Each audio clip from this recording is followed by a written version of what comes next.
All right. So, welcome everyone. Thank you for coming back to Sunday Artist Talk.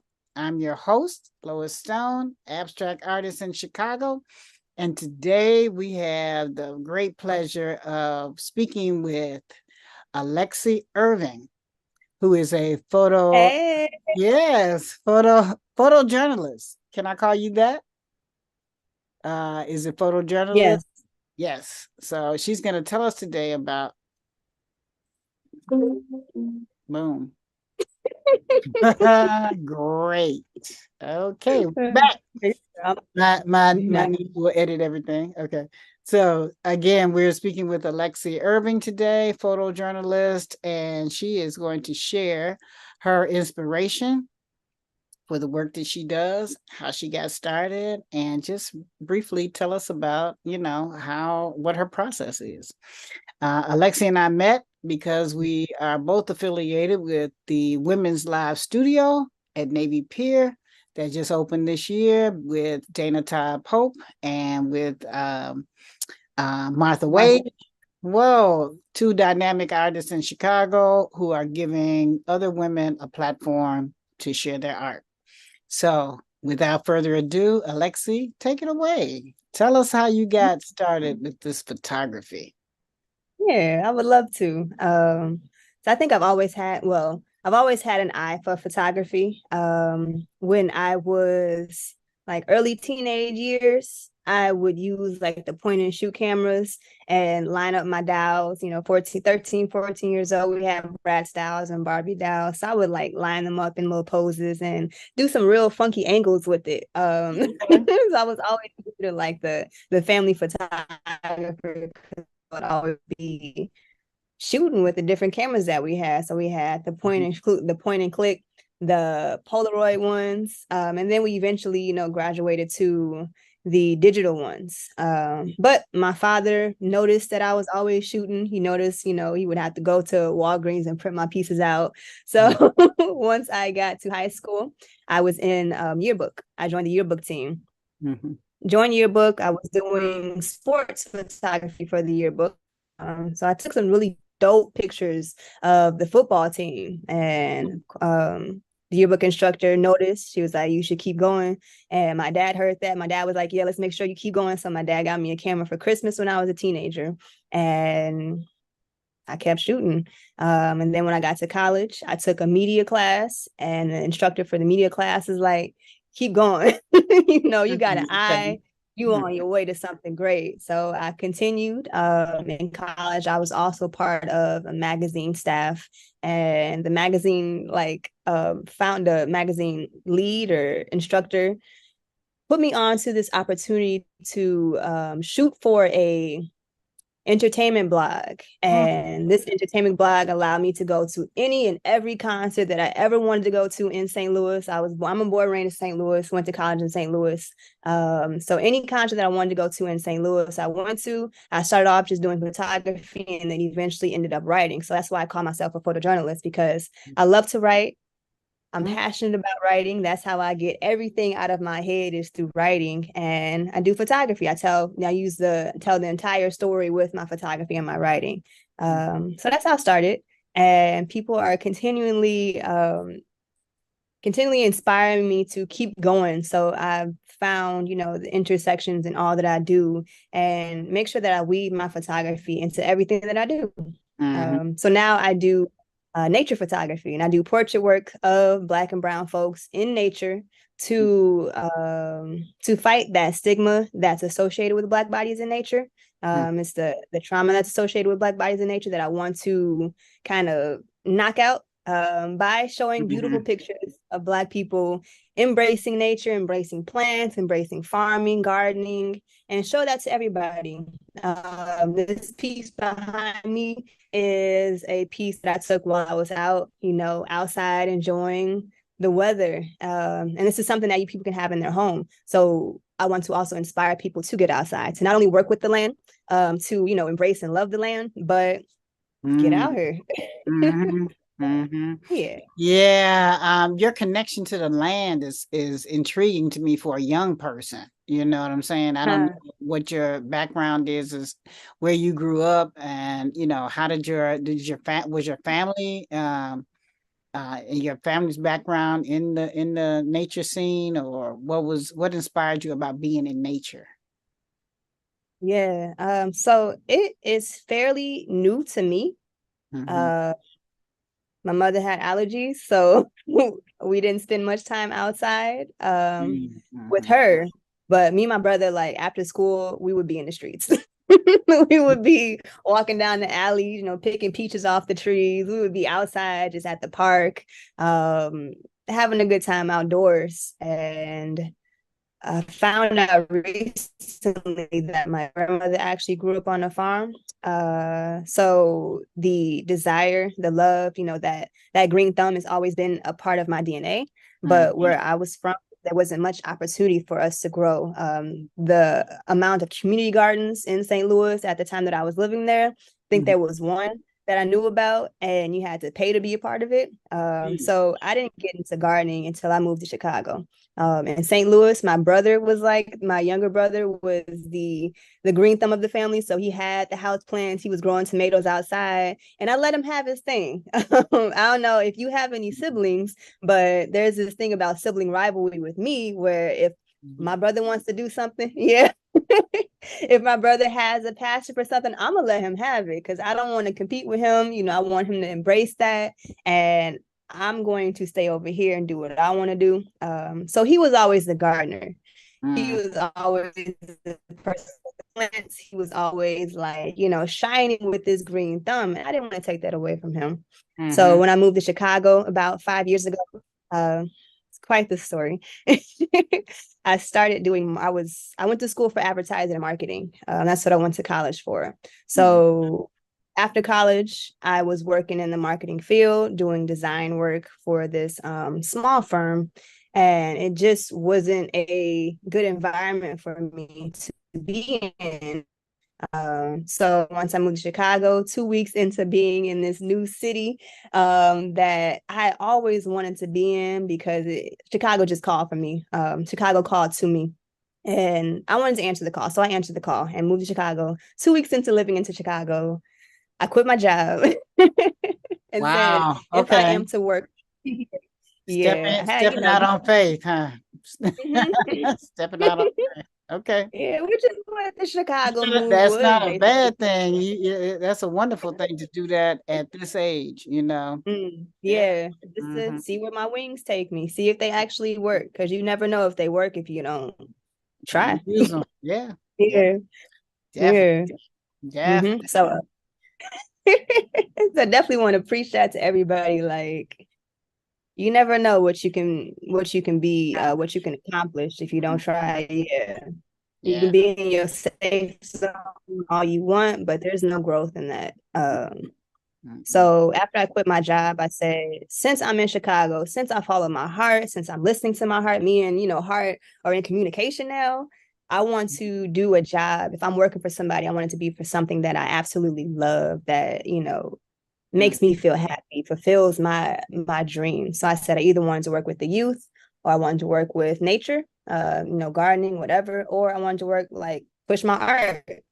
Mm-hmm. And I found a job that allowed me to do all of that. So I was working minimum wage, big jump from, being a marketing Right. designer, minimum wage, doing customer service at a farm and garden shop. So this farm and garden shop gave me all the tools, all the resources that I need, all the connections that I need to grow my own food. And next door to it, next door to the building, the brick and mortar, was a urban farm. So I started volunteering on this farm, learn how to, embrace the land, how to grow my own food, how to just, it gave me everything I needed to continue with this journey. So Mm-hmm. ever since then, I've been grooving with the land. I've been, Can tied. you shout out the urban farm that you are working Yeah. in? Yeah.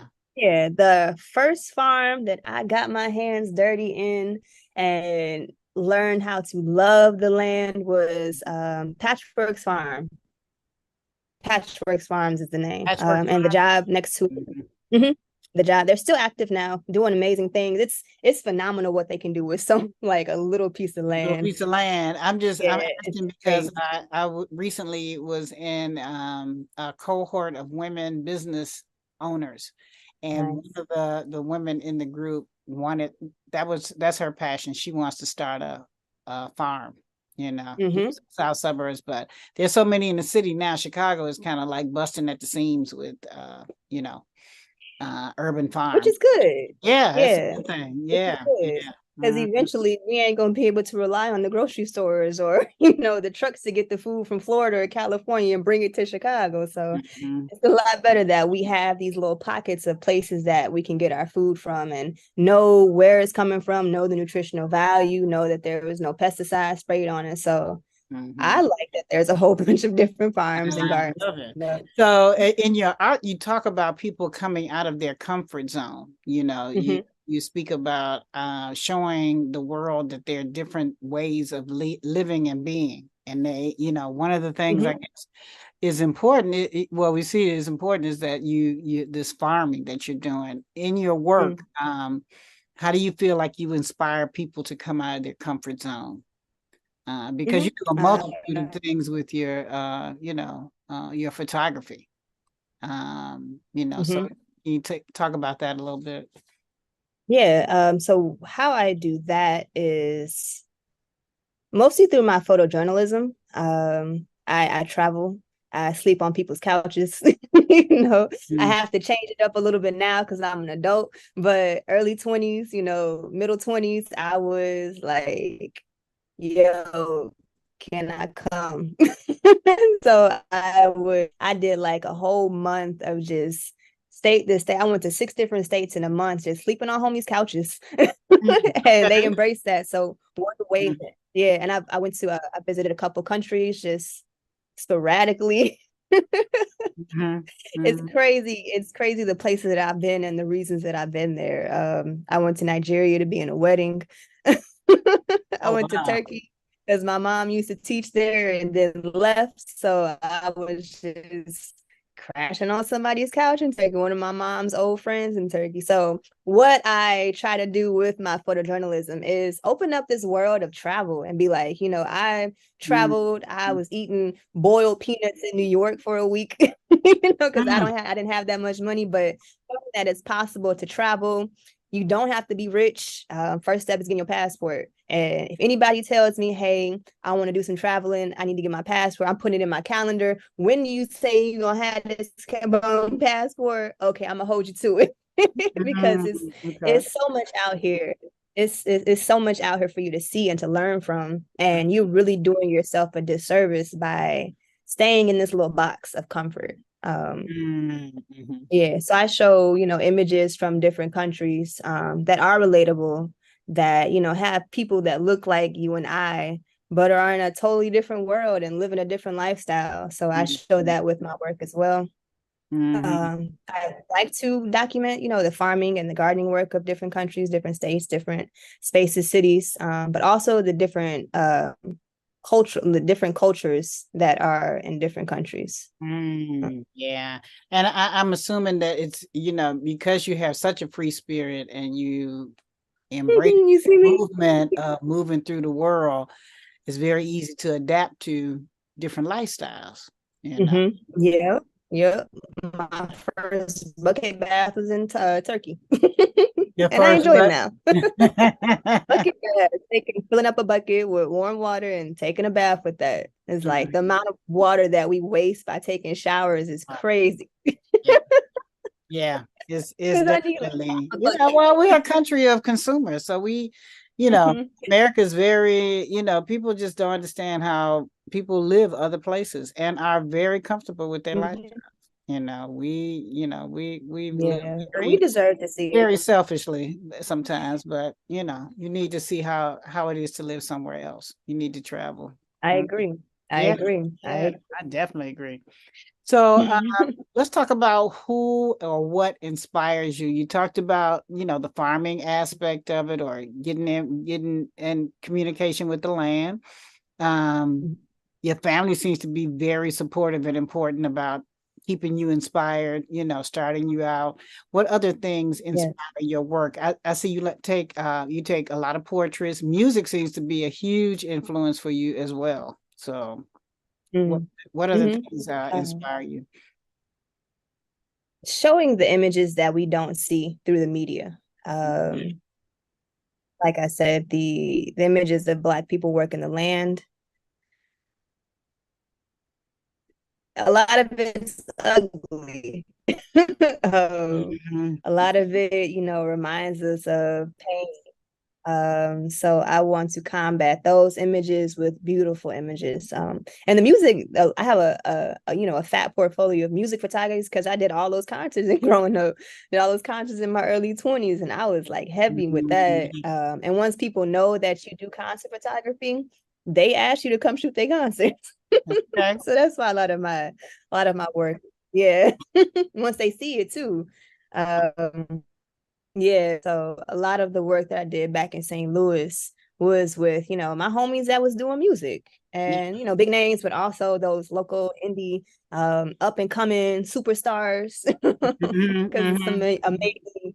amazing musical artists in St. Louis, amazing visual artists in St. Louis. It's just so much beauty out there. Yeah, yeah. Yeah. What Mhm. photographers were you inspired by? Any come to mind that, you looked at their work while you were growing up and, gained inspiration from I'm them? ashamed to say, but yeah, no, there weren't any. But coming into the art world of Chicago, Mm-hmm. definitely got to name, the Gordon Parks, got to name the Dawood Bay. Mm-hmm. Let's see, there was another person that I really loved their work because they focused on the hands. But I do know that if I'm studying art, if I want to be a world-renowned photographer, then I need to learn from the greats. I need to know the greats. I need to be able to name them. But Well, I I just mean, be doing your work, you're doing yeah, your work. exactly. Mm-hmm. Yeah, I see what I see, and if it's beautiful to me, then I use my unique eye, because not everybody has the eye. You can have the most expensive equipment, you can have all the people telling you to do it, but if you don't have that eye, Mm-hmm. Mm-hmm. you can keep trying. Yeah, you can keep trying. So, when you're doing your work, what is your favorite tool to use as you're doing your work? Hmm. Hmm. I really like just the pencil and paper. To be Mhm, honest, that's the best way to get ideas out of my head. So sometimes it'll mhm. look like a sketch of an image that I want to take. If I'm Right. doing like some portrait works of people, it'll look like a sketch. And then the sketch will have a story that follows it, which will allow me to have different Mhm. images from it. But as far as my photography goes, mostly it's just candid. Like people Yeah. hire me for portraits, and I'd be like, oh, I'm gonna use this piece for another exhibit. You can Mhm, have the rest. mhm, This is yours, but I love how this one came out. So mhm, yeah, pencil and paper is my first line of creativity. mhm. Because I'm definitely a storyteller.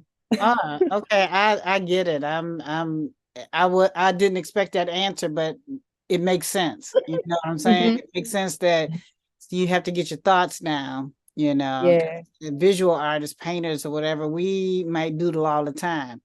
Or Hmm. it may come through writing, Hmm. something that I'm just, journaling is very effective for getting your thoughts, your creative juices flowing. Exactly. Yeah, I Making get it make sense. exactly, exactly, exactly. So tell me anything else that you want to tell me about, what you're doing, where we can see your work, where we can see more of Alexy Irving. And by the way, you have an Yeah. uh, very extensive collect curatorial work, photography exhibitions. Yeah, you've done a lot of work. Yes. Yeah. In St. Louis, I managed the art gallery Okay, at 23. okay, okay. So I think after doing that for a year, I was like, yo, this is amazing. but what else can I do? What else am I capable of? I want to challenge myself. So I'll definitely be doing more curatorial work. I'll definitely be doing, more photography. The project that I'm working on now, I have a residency with SAIC at Home and Rail. So Okay. they yeah, it's such an amazing opportunity. I have a studio for 6 months. I filled it up with plants. I have all my, prints and photographs in there so people can come through, see all my work. I like to work with herbs, so I have a bunch of herbs that I've wrapped up and have those on display. And it's my space. The Wi-Fi is good. Mhm. So do And you then feel like you're telling who you are through this because the plants and the earth seem to be is so central to your work it that is. it's telling your story, It that is. has to be a part of your whole creative in your creative way, so yeah, Yeah, it that's so definitely. mhm. Go ahead, I'm Now sorry, I'm talking over you. oh, good. Now I just need to figure out how to put, living plant matter in my work because it's definitely I do want to there's but so many ways that you can showcase photography. There's but so many ways that you can sell it. It's really hard for folks to consider photography as a fine art. Mhm. Um, so I want to do some type of mixed media with my photography while not not diluting the power of an image, but Okay. by Mhm. embracing nature even further with my imagery. I haven't really figured out how to do that yet. I have some ideas. Yeah. I have some sketches. There- But Yeah, I just wanted to mention there is an organization called Black Art in America. I don't know if you're mm, familiar with them, Black Art in America. And the gentleman that runs that always has a show in art in the garden, you know. And he curious. does that. Yeah, look them up. He has a show every year, I guess since the now that we're back in spaces, Black Art in America. I think I forget what state he's in, but he's in the South, and he comes to Chicago often. He has a lot of artists that he's affiliated with in Chicago, but he does a garden art party. So he will get Mm, people to bring art to a garden space, an outdoor space, and there's art in the garden. Now he does have a physical structure where he is now. He just opened up, but yeah, look him up. They are there. He's always doing art in a garden space. love So it. I love that that. just check it out. Make sure, might be Yeah. interesting. Mm-hmm. Yeah, because that Yeah. also introduce people to different gardens in the area because there's a lot of spaces that people don't know about. That brings me back to my project with SAIC, my artist in residency. Mhm. So my project is to introduce, North Lawndale residents to green spaces in the North Lawndale area. So I do that through taking them these gardens, these nature walks, and I want to highlight the importance of family relationships. So I'm strategically picking, strategically asking families to come out and come to these gardens. And while I'm doing that, I'm documenting the candidates, the people, the families enjoying it. I'm asking them questions like, what's your favorite part about your family? What makes a family? What's your favorite thing to do together? Mhm. Just to bring that, that nucleus together, to bring it tighter, as well as Mhm. some different green spaces. So I'm currently recruiting for families for that. We had the first one last week. We had one family show up, but they said that they felt really inspired coming from it. And the project is to do an art show. An art show. So I'm gonna do some giant family portraits of these Black families in nature, Mhm. framed to the T. It's gonna be beautiful because my last family portrait was when I was 13, and I had braces and acne, and if I could do it again, I would. But I want to provide not only, access to local green spaces, but also a beautiful family portrait captured by moi. So Uh-huh. that is my project. That's what they are expecting me to do in these next, few months. It's over in October, so hopefully I'll have an art show. I will have an art exhibition of these portraits, and then further conversation about family's health and getting outside. So I Mhm. think it would be cute to do one outdoors in a garden. Oh, Play with that. absolutely. Absolutely. Mhm. Absolutely. Art is everywhere. So I think, that kind of work is going to be amazing in a different space. It reminds me of over on the west side where they have the Garfield Conservatory, where there's Mhm. nothing but greenery. And I when think that's where this picture was taken at. Oh, okay. Okay. When they had the Chihuly exhibit there with all his blown glass, and it was like the Mm, blown glass was just a part of the garden itself, and the shapes and colors and everything mm, was just phenomenal. This was a few mm, years ago. And it's amazing that, there is I belong to the Fulton Collective, and many of the artists in there are gardeners, you know. mm. There's a Okay. there's a deep correlation between the garden and the art, Mhm. from what Mhm. I feel. Yeah, I can't Mm. wait to see this exhibit. It's gonna be great. Yeah, and how long is the project? The residency is 6 months, so I started in April. Okay. You Okay. can you can totally come by too. I'm definitely there on Wednesdays. That is the one week that I will dedicate to studio time. Yeah, open to Where is it? everybody. Where is it located? It's at the Nichols Tower in Holman Square. Okay, Nichols Tower in Holman Square. Okay. Yeah, Hmm. that'd be interesting. Yeah, Just just let me know when you want. the plants and and the living Yeah, garden. The living yes. garden. Mm-hmm. Hmm. Yeah. So tell us. I'm really curious about the air quality in there if the door stays closed and all these plants are breathing. But we'll see. So it's kind of like a little experiment. But the door keeps getting open, so I can't do it. Okay. All right. So anything else that you want to tell us about you? It's been an amazing experience, and I'm just wishing the best for you, you know. Thank you. Yeah. Yeah. Yeah. Goal of mine is to get sponsored, to travel the world, and take pictures. So Wow. Okay. National Well, Geographic. let's make that happen. Okay. Yes, yes. So when